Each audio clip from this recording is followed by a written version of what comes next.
रेणूनं SSC pass झाल्यावर फर्ग्युसनला admission घेतलेली होती. तिच्या दृष्टीने कॉलेजचं सगळंच वातावरण नवीन होतं. ह्या नवीन वातावरणातल्या नवीन मैत्रिणी, या नवीन मैत्रिणींमध्येच तिची एक मैत्रीण होती, कल्पना. इतर मैत्रिणींपेक्षा या कल्पनाशी तिची थोडी जास्त मैत्री झाली होती. क्वीन्स गार्डन रोडला या कल्पनाचा मोठा बंगला होता. पिंपरी चिंचवडच्या इंडस्ट्रीयल एरियामध्ये तिच्या वडिलांची कसली तरी फॅक्टरी होती. कॉलेजला सोडायला आणि आणायला तिला रोज गाडी यायची. पण कल्पनाला आपल्या ह्या श्रीमंतीचा अजिबात गर्व नव्हता. म्हणूनच रेणूशी तिचं चांगलं जमलं होतं. 2-3दा कल्पना रेणूला आपल्या घरीही घेऊन गेली होती. साहजिकच एक दिवस रेणूनंही कल्पनाला आपल्या घरी बोलवलं होतं. जास्त आढेवेढे न घेता कल्पनाही रेणूच्या घरी आली होती. चहा फराळ गप्पा झाल्यावर कल्पना घरी जायला निघाली. रेणू तिला सोडायला म्हणून बंगल्याच्या फाटकापर्यंत आली. त्याच सुमाराला पंत ऑफिसमधनं परत आलेले होते. आपली हातातली सायकल फाटकातून आत घेत असताना त्यांचं लक्ष रेणूकडे गेलं. त्यांनी तिच्याकडे एक हसरा कटाक्ष टाकला. मग ते आत निघून गेले. ते गेले त्या दिशेकडे बघत कल्पना म्हणाली, हे पंडितजी तुमच्याकडेही येतात तर? रेणू गोंधळली. तिला कसलाच संदर्भ लागला नाही. तिने नकळत विचारलं, अगं कुठले पंडितजी? अगं कुठले काय? हेच ना, आत्ता आत गेले ते. अगं आमच्या बंगल्याच्या मागे सर्व्हंट क्वार्टर्स आहेत ना, तिथे रविवारी येतात हे. खूप भक्त आहेत त्यांचे, विशेषतः बायका. 2-3 तास भविष्य सांगत असतात. आणि मग काहीशा खालच्या आवाजात कल्पना म्हणाली, बायकानं फक्त भविष्याचा बहाणा करून येतात. खरं तर त्या येतात ते ह्या पंडितजींच्या सहवासासाठी. क्षणभर रेणूला काय बोलावं तेच सुचलं नाही. मग काहीशा अलिप्त स्वरात ती म्हणाली, कल्पना ते माझ्या मावशीचे मिस्टर आहेत. भविष्य फार चांगलं सांगता येतं त्यांना. आणि तुला तर माहितीच आहे, अशा लोकांना आपल्या भारतात भक्तांची कमतरता कधीच जाणवत नाही. हे ऐकून कल्पना किंचित ओशाळली आणि म्हणाली, सॉरी आहे रेणू, मला कल्पना नव्हती ते तुझे. अगं don't worry and forget it. असं म्हणत रेणूनं कल्पनाला निरोप दिला. तो विषय आणखीन वाढवण्यात तिला अजिबात स्वारस्य नव्हतं. पण कल्पनानं जे काही सांगितलं ते मात्र तिला विसरता आलं नाही. नकळत तिचं मन विचार करत राहिलं. कल्पनाने जे सांगितलं ते खरं असेल का? बायका केवळ पंतांना पाहण्यासाठी? आणि पंतांना त्याची जाणीव असेल का? रेणूच्या मनातल्या ह्या प्रश्नांची उत्तरंही नकळत तिची तीच शोधत राहिली. हे काही अगदी अशक्य नाही आहे. कितीही झालं तरी ते पुरुष आहेत. पुरुषातले काही दोष त्यांच्या अंगात असणं अगदीच असंभव नाही आहे. कुठेतरी त्यांच्यातला पुरुषी अहंकार सुखावला जात असेल, मग तो त्यांनी का सुखावून घेऊ नये? पत्नीकडून नेहमीच अपमानित होणारं त्यांचं मन, त्यांचं पौरुषत्व कुठेतरी ताठ उभं राहायचा प्रयत्न करत असणारच ना. नाहीतर मग जीवनात राहणार काय? शेवटी भूक नुसती पोटाची नसते, ती शरीराची असते आणि तशीच ती मनाची सुद्धा असते. जगण्यासाठी माणसाला, निदान ज्याच्यात थोडीफार तरी स्वत्वाची भावना आहे अशा माणसाला, कुठेतरी काहीतरी आधार हा हवाच असतो. पंत तरी त्याला अपवाद कसे असणार? पंतांचं असं तेजपुंज रूप जेव्हा जेव्हा रेणू पाहते तेव्हा तिला कल्पनानं जे काही सांगितलं ते सगळं आठवतं. त्यातली सत्यता तिला जाणवते. खरंच एक पैसा सोडला तर काय कमी आहे पंतांच्यात? तोही मावशीच्या दृष्टिकोनातनं. नाहीतर सर्वसामान्य गृहिणीला अभिमान वाटावा असेच आहेत पंत. मध्यमवर्गीयांना जेवढं आवश्यक आहे तेवढे पंत मिळवतात. मावशी जेव्हा मध्यमवर्गीय होती तेव्हा तीही कदाचित समाधानी असेल, तृप्त असेल. पण आपण आलो आणि जे तू म्हणतो ना ते खरंच आहे. आपणच मावशीतली गृहिणी हिरावून घेतली, वेगळी केली. नाहीतर रेणूताई. हां. पंतांच्या आवाजाने रेणू एकदम भानावर आली. पोथी वाचतीयस ना? हो. तुम्ही हाक मारलीत? वाचत नव्हतीस म्हणून हाक मारली. किती वेळ झाला तेच पान समोर ठेवून बसलेली होतीस. रेणू ओशाळली, काहीशी घाबरलीही. आपल्या मनातले विचार पंतांना कळाले का काय? खरं सांगू पंत, आज मूडच लागत नाही आहे. आणि तुम्हीच म्हणता ना, जेव्हा एखाद्या गोष्टीत मन गुंतत नाही तेव्हा मनावर जबरदस्ती करू नये, निदान ह्या देवाच्या बाबतीत तरी. नाहीतर त्यातली श्रद्धा निघून जाते. उरतं फक्त एक कर्तव्य. नित्य जीवनातल्या व्यावहारिक बाबी आपण कर्तव्य म्हणून पूर्ण करतो तसं. असं म्हणत रेणूनं पोथी बंद केली, लाल रेशमी रुमालात बांधून ठेवली. क्षणभर पंत गप्प बसले आणि मग हसून म्हणाले, तुम्ही आजकालची मुलं मोठी चाणाक्ष आहात. मोठ्यांच्या बोलण्यातला हवा तो सोयीस्कर अर्थ बरोबर लक्षात ठेवता तुम्ही, आणि वेळ आली की त्यांनाच तो ऐकवता सुद्धा. पण तुला एक सांगू का रेणूताई, मनावर आपली हुकूमत पाहिजे. मनावरच असं नाही बरं का, आपल्या प्रत्येक कृतीवर, आपल्या प्रत्येक इंद्रियावर. समजा एखादी गोष्ट आपल्या डोळ्यांसमोर घडतीये पण आपल्याला ती पाहायची नाही आहे, तर ती डोळ्यांसमोर घडत असूनही आपला आपल्या मनावर ताबा असला तर ती आपल्या मेंदूपर्यंत पोचूच शकणार नाही. याच्याच उलट एखादी गोष्ट आपल्या मनाला पटतीये पण ते करायचं बोलायचं धाडस आपल्याला होत नाही आहे. हा एक प्रकारे आपणच आपल्या मनावर करत असलेला अन्याय आहे. पुन्हा पंत क्षणभर गप्प बसले. मनातल्या विचारांची खळखळ त्यांच्या चेहऱ्यावर उमटल्यासारखं रेणूला वाटलं. कदाचित जे काही बोलायचं आहे ते बोलावं का नको या कात्रीत ते सापडलेले असावेत. रेणूच्या मनात आलं, क्षणापूर्वी आपल्याला उपदेश करणाऱ्या, आपल्या मनावर अन्याय करू नये म्हणून सांगणाऱ्या पंतांना सुद्धा मनातलं बोलताना एवढा विचार करावा लागावा. दुसऱ्याला उपदेश करणं सोपं असतं. प्रत्यक्षात तो आचरणात आणताना माणसाला नेहमी तारतम्य ठेवावं लागतं, हेच खरं. रेणू काहीशा गंभीर स्वरात पंत म्हणाले. त्यांच्या आवाजात आणि चेहऱ्यावरही एक ठाम निश्चय होता. जणू जे काही बोलायचं आहे त्याचा त्यांनी पक्का निर्णय घेतला होता. शिवाय नेहमीप्रमाणे रेणूताई न म्हणता त्यांनी तिला फक्त रेणू म्हणून हाक मारलेली होती. पंत पुन्हा क्षणभर गप्प बसले. मग सावकाश पण दृढ आवाजात म्हणाले, रेणू, तू स्वतःच्या मनात कधी खोलवर डोकावून पाहिलंयस का? कदाचित पाहिलं असशीलही. तुझ्या मनाचा थांग तुला लागला असेलही. पण तो पृष्ठभागावर येऊ देण्याचं मात्र तू नेहमी टाळलायस. यामागे कदाचित आपल्या परंपरागत चालत आलेल्या रूढींची, चालीरीतींची भीती असेल. किंबहुना आपल्या मागे कोणीच नाही, आपण एकटे पडू या भीतीनंही असेल. तू आपल्या भावना आतल्या आत दाबून टाकतीयस. एक प्रकारे तू जगाला, समाजाला घाबरून स्वतःवरच अन्याय करू पाहतीयस. पण तुझी जर संमती असेल तर मी स्वतः पुढाकार घेतो, तुझ्या मागे ठामपणे उभा राहतो.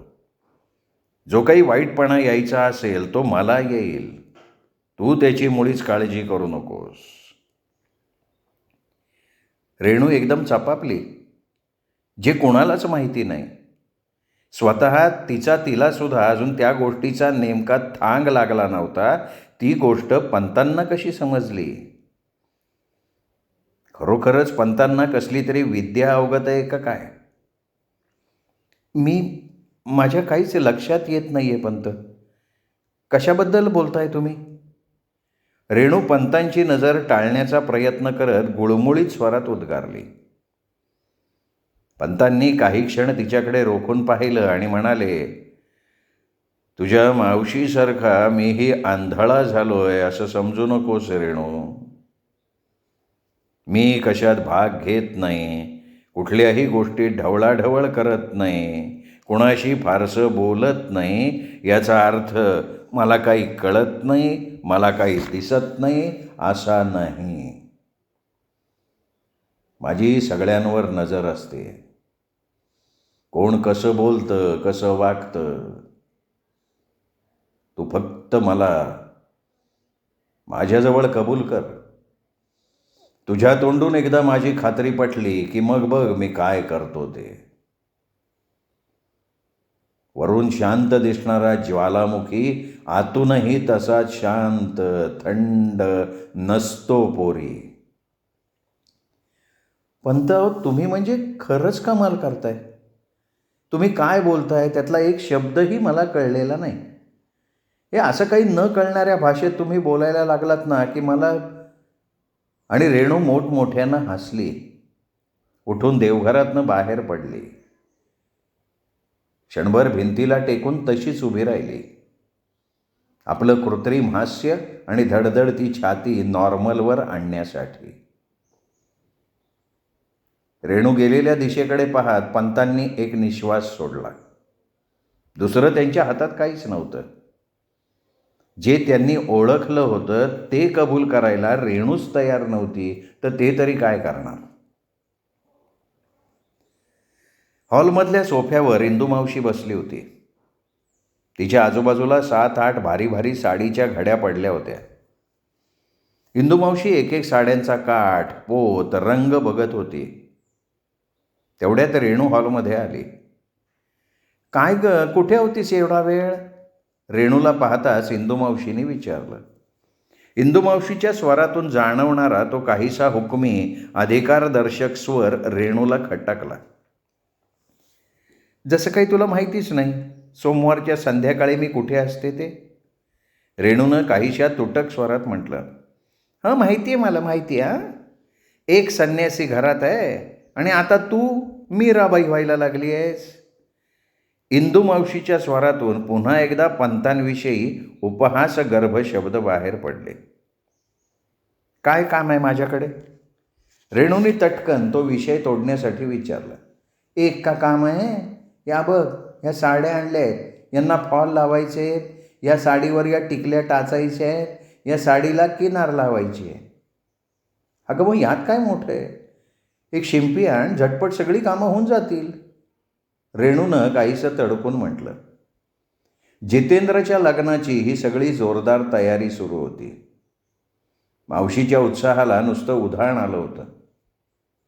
लग्नाला अजून महिनाभराचा अवकाश होता, पण आत्तापासूनच. आणि सगळ्यात कळस म्हणजे ही असली काही कामं इंदुमावशी रेणूला सांगत होती.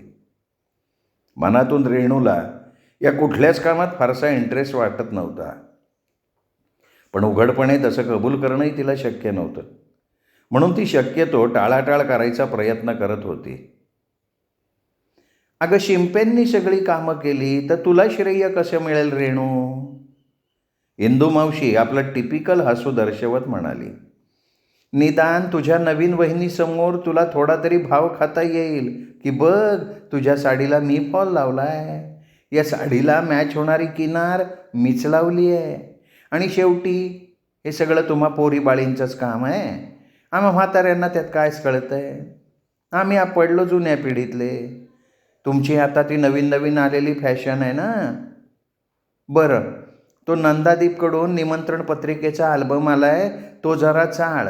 तुझ्या पसंतीने 2-3 नमुने निवडून ठेव, म्हणजे त्यातल्या त्यात चांगलीशी पत्रिका छापायला द्यायला. बाई गं, महिन्यावर आलं कार्य आणि अजून कसलीच तयारी नाही. कुठे कुठे लक्ष देणार ग मी एकटी? पण हे सगळं बोलताना इंदुमावशी मनातून अगदी खुश होऊन गेली होती. मध्येच इंदुमावशीने विचारलं. आणि हां, अगं तुझे पंत कुठे आहेत? ते पूजा करतायत. बस, त्याच्या व्यतिरिक्त आयुष्यात त्यांनी केलं आहे काय? हां, घरात एवढं मोठं कार्य आहे, पण ह्या माणसानं चुकून एका शब्दानं काही विचारलं नाही. त्यांना सांग, म्हणावं जरा लवकर फॅक्टरीत जा, म्हणजे जीतूला सुटका मिळेल. त्याला आज टेलरकडे जायचं आहे, सुटाची ट्रायल द्यायची आहे, नाही तर वेळेवर सूट मिळणार नाही. असं नको ना व्हायला. बिचारा दिवसभर फॅक्टरीत जातो आणि हे आपले ऑफिस आणि देवघर, बस. किती वेळा सांगितलं, आता नोकरीचा राजीनामा द्या, पोराबरोबर फॅक्टरीत जात जा, त्याला मदत करत जा. एवढ्या मोठ्या फॅक्टरीचा कारभार एकटा बघतोय, किती ताण पडतो त्याच्यावर. पण ह्या माणसाने आयुष्यात कधी काही ऐकलंय का, म्हणून हा आज ऐकेल? पोरगा एवढ्या मोठ्या फॅक्टरीचा मालक आणि बाप एका सामान्य ऑफिसमध्ये हेड क्लार्क. लोकांना समजलं तर काय पोझिशन राहील पोराची. पण मुद्दाम हे सगळं करायचं, लोकांना दाखवायचं मी कसा अलिप्त आहे ह्या सगळ्यापासून. म्हणजे आपोआप लोक बोटं दाखवणार आमच्याकडे. दिवसातून 10-20 वेळा तरी इंदू मावशीच्या तोंडातून फॅक्टरी हा शब्द बाहेर पडायचा. विषय कुठलाही असो, इंदू मावशीची गाडी शेवटी फॅक्टरी या विषयावर येऊन थांबायची. थांबायची देखील नाही, फॅक्टरी ह्याच ट्रॅकवरनं ती किमान 15-20 मिनटं तरी धडधडत जायची. त्यातच आता जितेंद्रचं कौतुक. फॅक्टरी या शब्दाचा तर रेणूने आता चांगलाच धसका घेतला होता. आत्ताही इंदू मावशींनी विषय कुठे सुरू केला होता आणि नेला होता पार फॅक्टरीच्या जवळ. रेणूनी मुकाट्याने पत्रिकेचा अल्बम उचलला, ती सुमित्राबाईंच्या खोलीत गेली. आपल्याच हातानं जितेंद्रच्या लग्नाची पत्रिका निवडण्याचं काम तिच्यावर आलं होतं. तिला ते करायलाच हवं होतं. फोनवर बोलणाऱ्या इंदू मावशीचा आवाज पार वर रेणूच्या कानापर्यंत येत होता. फोनवरून ती जितेंद्रशी बोलत होती. बहुतेक ट्रायल द्यायची आठवण करून देण्यासाठी तिने फॅक्टरीत जितेंद्रला फोन लावला होता. आता हे नेहमीचंच झालं होतं. दिवसातून किमान एकदा तरी इंदू मावशी जितेंद्रला फॅक्टरीत फोन करायची, कारण असो नसो. अगदी अरे जी तू सकाळी नाश्ता करून गेलास का रे, हे विचारण्यासाठी सुद्धा फोनवरून बोलताना इंदू मावशीचा रुबाब पाहण्यासारखा असे. रेणू हा सगळा तमाशा गुपचूप बसून बघत होती. काही दिवसांपूर्वी ह्याच जितेंद्रला इंदू मावशी कशी वागणूक देत होती, कशी टोचून बोलत होती, कशी त्याची उपेक्षा करत होती. आणि आता दिवसातून 5-25 वेळा त्याचं नाव, त्याचं कौतुक तिच्या तोंडातून सांडत होतं. कारण उघड होतं. आज जितेंद्र फक्त जितेंद्र नव्हता, इंदू स्टील वर्क्स या फॅक्टरीचा मालक आणि मॅनेजिंग डायरेक्टर होता. शेवटी इंदू मावशीने आपल्या मनासारखं केलं होतं. अनंता डॉक्टर झाला याचा जो सल तिच्या मनात होता, तो आज जितेंद्रला मॅनेजिंग डायरेक्टरच्या खुर्चीत बसवूनच तिने पूर्ण केला होता. पण ह्यात इंदू मावशीचं किंवा जितेंद्रचं कर्तृत्व किती याची रेणूला चांगलीच कल्पना होती. उरळीजवळ आजोबांची चांगली बागायती जमीन होती, ती विकून टाकण्यात आली होती. अनंता आता मिरजला स्थायिक झाला आहे आणि जितेंद्रला शेतीची आवड नाही ह्या सबबीवर ती विकण्यात आली होती. सुमित्राबाईंनी आपल्या वाटणीचा पैसाही इंदू मावशीला देऊन टाकला होता. तो सगळा पैसा आणि बँकेकडनं काढलेलं कर्ज या जोरावर भोसरीला एक प्लॉट विकत घेतला होता आणि तिथेच इंदू स्टील वर्क्सची फॅक्टरी उभी राहिली होती. BCom झाल्यावर वॉन्टेडचा कॉलम शोधणारा जितेंद्र एकदम मॅनेजिंग डायरेक्टर झाला होता. 2-3 ठिकाणी इंटरव्ह्यू देऊन आलेला जितेंद्र आता स्वतःच मोठ्या रुबाबात खुर्चीवर बसून दुसऱ्यांचे इंटरव्ह्यू घेत होता. सारं काही रेणूला माहिती होतं. काही न बोलता ती हे सगळं पाहत होती. उरळीची जमीन विकण्यासंबंधी सुमित्राबाईंनी एका अक्षरानेही अनंताला काही विचारलं नव्हतं. आपल्या वाटणीचे पैसे इंदू मावशीला दिले तेव्हाही त्यांनी कोणाचा सल्ला घेतला नव्हता. रेणूला नाही म्हटलं तरी हे थोडंफार खटकलं होतं आणि त्यातून ते इंदू मावशीचं मानभावीपणाचं बोलणं. अगं अक्का, अनंताला विचारलंस का हे सगळं करताना? हो बाई, नाही तर उद्या त्याला वाटायचं मीच तुला हे असलं काही करायला भरीला घातलंय. यावर सुमित्राबाई म्हणाल्या, त्याला काय विचारायचं आहे? हा माझ्या माहेरकडचा पैसा आहे, त्याच्या वडिलांचा नाही आहे. त्यावेळी रेणूला इंदू मावशीपेक्षाही आईचा संताप आला होता. अनंताबद्दल आईच्या मनात एवढी तेढ का? तर केवळ त्याचा मार्ग त्यांनी शोधला म्हणून? ह्यांच्या ओंजळीनं पाणी पिण्याचं त्यांनी नाकारलं म्हणून? दुसरी एखादी बाई असती तर तिला आपल्या मुलाचा किती अभिमान वाटला असता. आपल्या हिमतीवर ह्यांच्याकडून एक पैशाचीही मदत न घेता तो आपल्या पायावर उभा राहिलाय याचा अभिमान वाटला असता. पण आईला त्याचं कौतुक नाही. दुसऱ्याच्या पैशावर फॅक्टरी उघडणाऱ्याचं तिला कौतुक. कारखान्याचं उद्घाटन कुठल्या तरी माजी आमदाराच्या हस्ते पार पडलं होतं. फटाफट फ्लॅश चमकत होते. जवळजवळ 2 मोठे अल्बम भरतील एवढे फोटो काढले गेले होते. बुफे डिनर ठेवलं होतं. खाण्याबरोबर काही निवडक लोकांच्या पिण्याचीही व्यवस्था केली गेली होती. प्रेस रिपोर्टर्सना आवर्जून आमंत्रणं दिली गेली होती.